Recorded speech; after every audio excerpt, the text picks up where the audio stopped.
हमद माना तारीफ़ या सना।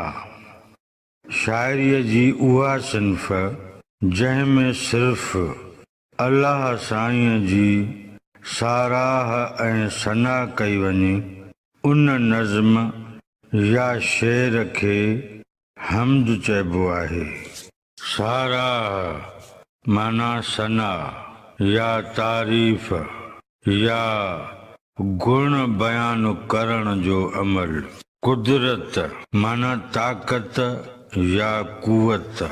कुदरत वारा माना ताक़त तवानाई वारा, कुवत वारा। ही लफ़्ज़ अल्लाह साईं जी वॾाई बयान करण जे लाइ इस्तेमालु थींदो आहे। निर्मल, उजरो, साफ़ या अणमेरो।